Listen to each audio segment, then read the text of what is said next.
Hello, everyone, and welcome to the LTH product briefing. I'm delighted today to be joined by Senne Mennes, the co-founder and Swiss Army knife of ClauseBase. Welcome, Senne. Thank you, Nikki. Thank you for having me. Senne, so ClauseBase is a really interesting company in that it has two different products, ClauseBuddy and Clause9. And as we've just spoken about, they kind of operate on a bit of a maturity continuum. But today we're here to talk about ClauseBuddy specifically. Can you tell us a little bit about the background of ClauseBuddy and how it came to be? Yeah, absolutely. So ClauseBuddy was a kind of logical evolution from our original product, Clause9, which is a highly advanced document automation tool. We noticed that, a lot of law firms, a lot of legal teams aren't quite ready yet to dive into document automation. They don't have the resources or they don't have the necessary skills. And ClauseBuddy came about as a way to assist lawyers in reaching that sort of legal tech maturity. And so ClauseBuddy, in that respect, is a legal drafting toolbox that assists in a range of different elements of the legal drafting process. So ClauseBuddy offers clause extraction from precedent documents. It allows you to create curated clause libraries for standardizing your legal drafting content. Some more rudimentary document automation, fairly easy to get started with, but not as flexible, of course, as Clause9, and a range of different other tools that we will be jumping into to assist lawyers with legal drafting. Wonderful. And one of the main things ClauseBuddy provides, as you mentioned, is a clause library and the ability to populate that from precedents and to really, in a nuanced way, handle permissioning and driven, which sounds terrific. Senne, what are you going to show us today? Yeah, so today I'll take a brief look through the general ClauseBuddy overview. Obviously, there's more to ClauseBuddy than I'll be able to show in the next 5 to 10 minutes, but I'm of course happy to provide some additional information in a tailored demo. Wonderful. Thank you. Well, let's jump into it and take a look. Terrific. I'll start sharing my screen. There we go. So you should be able to see my screen now? Yes, we can. Okay, terrific. So as you can see, I'm in my Microsoft Word environment. I have my ClauseBuddy plugin open, and we also have the different modules in ClauseBuddy on full display here. I'll start with the inspiration module because this is where a lot of lawyers come from as well. They just have this huge pile of precedent material and they're just trying to find clauses whenever they're drafting legal documents. They're trying to find precedents, they're trying to find clauses from this huge haystack. ClauseBuddy allows you to extract clauses from your precedent material to more quickly find that needle in a haystack. Not only does it allow you to do that on your own content, which you can see here in the truffle hunt, it also allows you to do that on a huge sample library of millions of clauses based on the American Securities Exchange Commission's Edgar database. And so I'll quickly reload for a second. So I'll show you in short what that looks like. So here you can search for a keyword. Obviously, like I said, this sample library is literally millions of clauses large. So you're going to find way too many results based on normal keyword searches, which is where you'll want to start filtering your search down a little bit more. So here you could say, like, we're working on a license agreement here on the left. So let's say that indeed we want to search specifically in the context of license agreements. So now we've filtered that search down a little bit already. We can also say that we only want more recent clauses. And now we've brought down thousands of clauses to around 3. Final filter that we can apply here is that we can say, okay, we only want clauses that are rather short in nature or rather long in nature. So you can kind of, depending on what type of agreement you're drafting, you can kind of add that a little bit. And then when you found a document that you want, you can just make a little bit of space here in your documents, or rather when you found a clause that you want, and you can then insert it. ClauseBuddy will treat this clause like a chameleon. It'll enter its new environment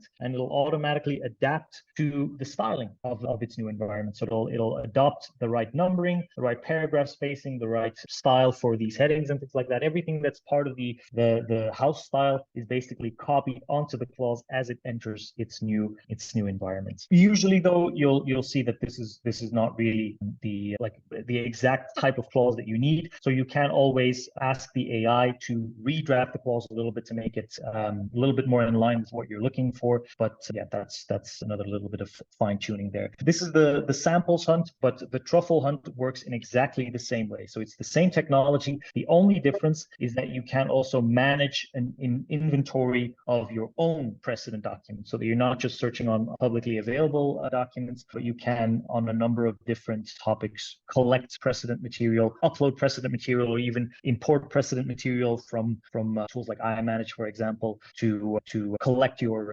precedent clauses here. And Senna, the baskets there presumably are what the firm or a legal department is able to curate themselves to set up permissions and different folders for different practices. Is that right? Yep, that's correct. So you can indeed, again, assign access rights to different parts of the library, to different baskets, depending on, for example, which department you are a part of. Terrific. And so would a firm be able to switch off the samples hunt, for example, for particular personas if they wanted to, and restrict it to the truffle hunt, which, by the way, I love that name. Yeah, no, that's indeed possible. Every single button that you see here, every single module that you see here can either be dropped or taken up, and that's all part of the legal drafting toolbox. Our clients decide which tools are relevant for them. Right. So yeah, moving on, like I said, this is very easy to get started with, this sort of extraction from precedent material, but you'll find that you'll still be doing a lot of searching through that huge pile. It's called finding a needle in a haystack for a reason. What you'll want to do after a while, or what we see lawyers do who really want to make a dent in their contract drafting efficiency, is that they'll start collecting and curating their knowledge a little bit in the quality library. And so indeed there, like I'll quickly show my own little distribution contracts environment. There you can have a folder structure on, in this case, for distribution contracts, on a range of different topics that can be relevant in the context of a distribution contract. And you can have like subfolders and subfolders to basically be able to zoom out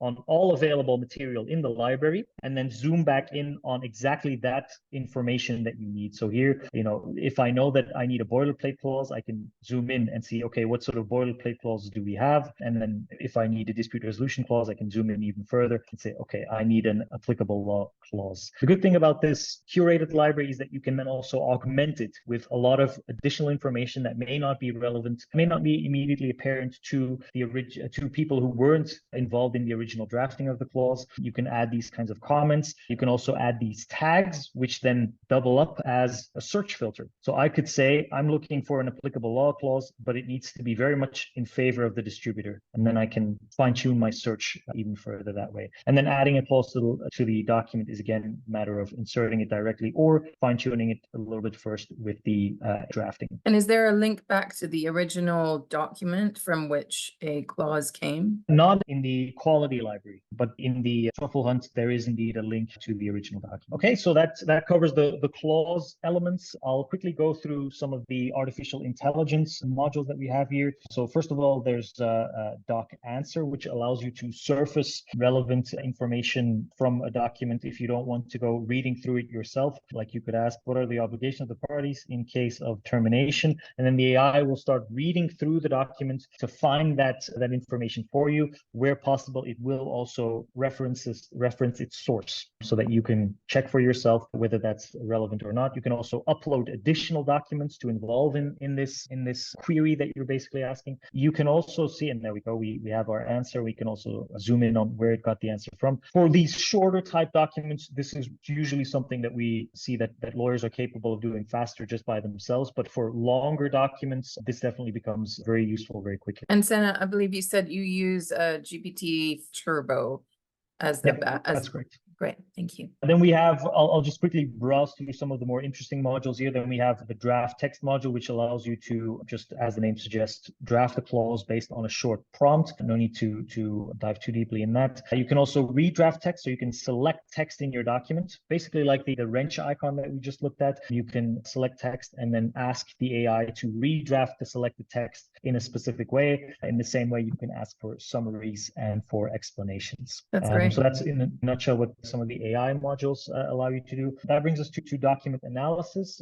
which first of all offers automated proofreading. So it'll scan your document for typical drafting errors that sneak into any type of draft. The kind of work that I, as a junior lawyer, had to constantly do to review, to sanity check whether a document was more or less error-proof. And so you can see it covers a lot of different bases. Like, for example, if you have missing definitions for capitalized terms, if you have, like this one, for example, you can have terms that are used in a definition list, but never used anywhere in a document. these kinds of mismatches are very easy for the software to pick up, but it's quite labor intensive for a human to pick this kind of stuff up. Broken cross references in internal comments that are still in the document, all of those different things are caught automatically by the AI. And then because we also are able to visualize the defined terminology and the definition list so well, we can also create this overview generally. And this is very useful when you're, for example, within clause 56 and you come across a newly defined term and you then want to know what that term means. Ordinarily, you would have to control F your way to an answer, but with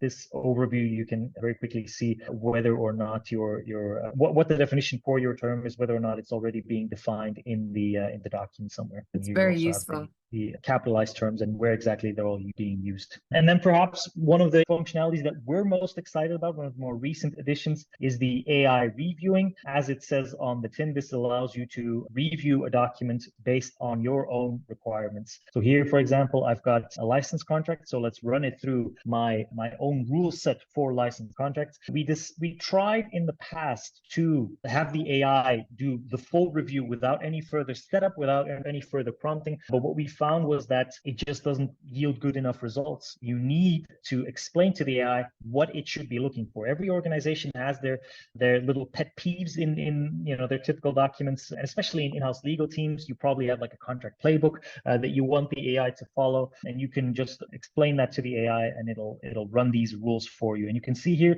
this is the rule that we decided for applicable law. It just has to say applicable law is Belgian Courts of Brussels, and it finds here that the rule is not met because in fact the applicable law is France and the courts are Paris. And then you can also, if you do find that there are some issues here, like here for this mutual indemnification, it says that the indemnification is not mutual when it should be. As you can see here, any indemnification obligation should be mutual. And then you can ask the AI to rewrite that text for you to make it in line with the rule of mutual indemnification. Setting that up is also very easy. As you can see here, we've got our rules that we just looked at. This is the only explanation that was offered to the AI for these individual rules. So very straightforward to set up. You just explain in plain English what you want the AI to check for. That's super helpful. Could you also upload a playbook or you manually specify the rules at the moment? Yeah, you do manually specify them, but indeed what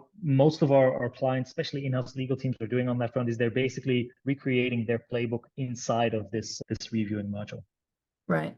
That brings us to the final module, which is the Smart Template Document Automation. Like I said, there is a sort of watered down version of Clause 9 in ClauseBuddy that on the document automation spectrum sits on the more simple to learn, but also more limited in terms of flexibility side of things. If you want to start automating, it's really just a matter of highlighting your placeholders in blue and then uploading the document to ClauseBuddy, and that's basically sufficient information for it to work with. Ultimately, that means that you end up with something like this, where you could say like, oh, I need to draft a license agreement, and you have typical document automation style interview questionnaire. You just fill out some information on the left, and immediately that information shows up on the right. And then of course, there's more to this automation than just filling out placeholders. You can also have conditional logic and things like that. But this allows you to get to a perfectly styled first draft very quickly. And when you're done filling out this questionnaire, you just export to a Word or to a PDF document. Terrific. Senne, I really think it's very clever the way that you've set this up to be kind of a maturity spectrum where you're effectively guiding people through the understanding around how to use a document automation system so that they get better and better at it. It's very cool. Thank you so much for showing this. Yeah, thank you. Well, everyone, if you would like to learn more and see a full demo of ClauseBuddy and learn more about Clause 9, ClauseBase's other product, please feel free to reach out to Senne and his team. We will put a URL at the bottom of the screen. Until then, Senne, thank you so much for joining us. Thank you, Nikki. And thanks everyone for listening. We'll see you next time.